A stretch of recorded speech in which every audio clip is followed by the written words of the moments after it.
बिस्मिल्लाहिर्रहमानिर्रहीम, अस्सलाम वालेकुम। It's me sir Nabeel Ahmed और ये आपका थर्ड लेक्चर है। अच्छा, आज मैं आपको कुछ इन्फॉर्मेशन भी दूंगा और एक चीज़ बेसिक के हवाले से भी बताऊंगा। अच्छा, पहले ये है कि आपको मैं बताऊंगा फर्स्ट पर्सन कौन होता है, सेकंड पर्सन कौन होता है, थर्ड पर्सन कौन होता है। ये हमारे सेंटेंसेस में आगे काम आएगा।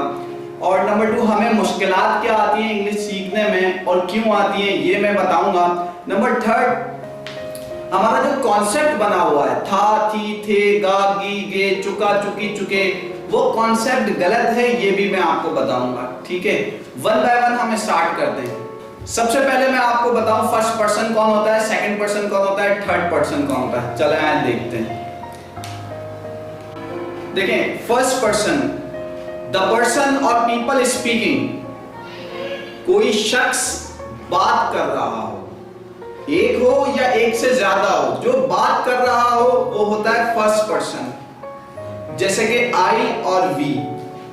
अब देखते हैं सेकंड पर्सन, द पर्सन और पीपल बीइंग स्पोकन टू, पहला बंदा जिस बंदे से बात कर रहा हो यानी जो सुन रहा हो वो होता है सेकंड पर्सन, जैसे कि सामने वाला शख्स यू, जैसे मैं बात कर रहा हूं, मैं आपसे मुखातिब हूं, मैं फर्स्ट पर्सन हूं, आप लोग सुन रहे हैं, आप सेकंड पर्सन हैं। अब आते हैं थर्ड पर्सन की तरफ,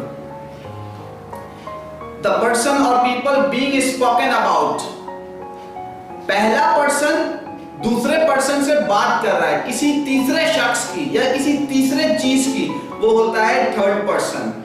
मिसाल के तौर पर ही, शी, इट, दे, जैसे कि मैं बात कर रहा हूं आपसे, मैं फर्स्ट पर्सन, आप सुन रहे हैं सेकंड पर्सन, और हम दोनों जिसकी बात कर रहे हैं, चाहे वो लड़का हो, लड़की हो, इतने सारे लोग हो, जो कुछ भी हो, वो होता है थर्ड पर्सन। ओके, देखिए हमारा दूसरा टॉपिक था कि हमें परेशानी क्या होती है बोलने में और क्यों होती है। चले मैं ये भी आपको बताता हूं। देखिए, हम अंग्रेजी सीख रहे हैं, हमारी मादरी जबान नहीं है, हमारी मादरी जबान उर्दू है, फिर भी हम सीख रहे हैं, हमारी मजबूरी है, हमें मुश्किलात आती हैं। जैसे कि वहाँ का कल्चर यहाँ का कल्चर सेम नहीं है, वहाँ का एनवायरनमेंट यहाँ का एनवायरनमेंट सेम नहीं है, वहाँ कुछ और खाते पीते हैं, हम कुछ और खाते पीते हैं, वहाँ का खाने पीने का स्टाइल अलग है, हमारा खाने पीने का स्टाइल अलग है, तो बहुत सारे डिफरेंसेस हैं। वहाँ के मौसम में फर्क है, हमारे मौसम में फर्क है, तो बहुत सारे डिफरेंसेस हैं जिसकी वजह से हमें प्रॉब्लम होती है, हमारी मजबूरी है, फिर भी हम सीखते हैं। तो देखें, मैंने कुछ चीजें बताई है, उनके बोलने के अंदाज में और हमारे बोलने के अंदाज में भी फर्क है। देखिए क्या, जैसे कि पहला लिखा हुआ है पाकिस्तान, हम लोग कहते हैं पाकिस्तान, वो कहते हैं फेकिस्तान। अब पा को वो फे का साउंड देते हैं, हम कहते हैं तान, वो कहता है ठैन, तान को टैन का साउंड देते हैं वो लोग। दूसरा है अफगानिस्तान, हम लोग अफगानिस्तान कहते हैं, वो कहते हैं अफगानिस्तान, यानी कि अफ उनका एफ, तो हमारा तान उनका ठैन, ठैन। अच्छा, थर्ड है मोहम्मद आमिर, हम कहते हैं मोहम्मद आमिर, वो कहते हैं मोहम्मद अमीर। अब देखिए, एक हम कहते हैं आमिर, वो कहते हैं अमीर, तो उनके बोलने के अंदाज और हमारे बोलने के अंदाज में भी बहुत फर्क है।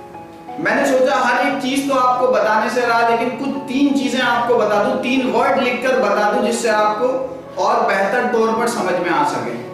अच्छा, फिर हमारा कॉन्सेप्ट है, जो हमारा कॉन्सेप्ट बना हुआ है था, थी, थे, गा, गी, गे, चुका, चुका, चुकी, जो इन चीजों पर जो हमारे कॉन्सेप्ट बने हुए हैं हमारे स्टूडेंट्स के, वो कॉन्सेप्ट गलत हैं। उसको मैं एक प्रूफ करके बता देता हूँ, ऐसे बहुत सारे कॉन्सेप्ट और भी हैं। देखिए, मेरे दोस्त ने मुझे कहा, यार कल मेरा भाई कोचिंग आया था क्या? मैंने कहा मैं कोचिंग में नहीं था, शायद आया होगा। अब देखिए, एंड में गा आया, हम बच्चों को क्या सिखाते हैं, जब एंड में गा, गी, गे आ जाए तो वो फ्यूचर होता है, था, थी, थे आए तो पास्ट होता है, हूं, है आ जाए तो वो प्रेजेंट होता है। ऐसा कोई कॉन्सेप्ट नहीं है पर 60-70% सही है, 100% सही नहीं है। अभी मैं उसी को रिपीट करता हूं, एंड में देखिए गा आया, अब बच्चा ने देखा यार ये एंड में गा आया तो ये फ्यूचर का जुमला है, बच्चे ने फ्यूचर में पुट कर दिया यानी विल लगा दिया, बट ये फ्यूचर का जुमला नहीं है, ये जुमला पास्ट का है। तो ऐसे बहुत सारे डिफरेंसेस हैं, जैसे चुका, चुकी, चुके जो होता है, हम बताए जाते हैं कि जब एंड में चुका है, चुकी है आ जाए तो ये प्रेजेंट परफेक्ट होता है। देखिए ऐसा भी कोई कॉन्सेप्ट नहीं है 20-30% ठीक है, लेकिन उसका एक और, जैसे कि मैं कहता हूं मैं अपना काम कर चुका हूं, ये भी प्रेजेंट परफेक्ट है। मैंने अपना काम कर लिया है, ये भी प्रेजेंट परफेक्ट है। तो ऐसे बहुत सारे डिफरेंसेस हैं। तो ये जो कॉन्सेप्ट बने हुए हैं था, थी, थे, गा, गी, गे, वो कॉन्सेप्ट गलत है, इसको ज़हन से निकाल दीजिएगा, ठीक है। वन बाय वन एक एक सेंटेंस करके मैं आपको देता रहूंगा, आप लोग आराम से समझिएगा और कॉन्सेप्ट बनाकर समझिएगा। और इंशाल्लाह हमारा नेक्स्ट लेक्चर बहुत जल्द आएगा और वो उसमें सेंटेंसेस बनाना सिखाऊंगा। ओके, अल्लाह हाफिज।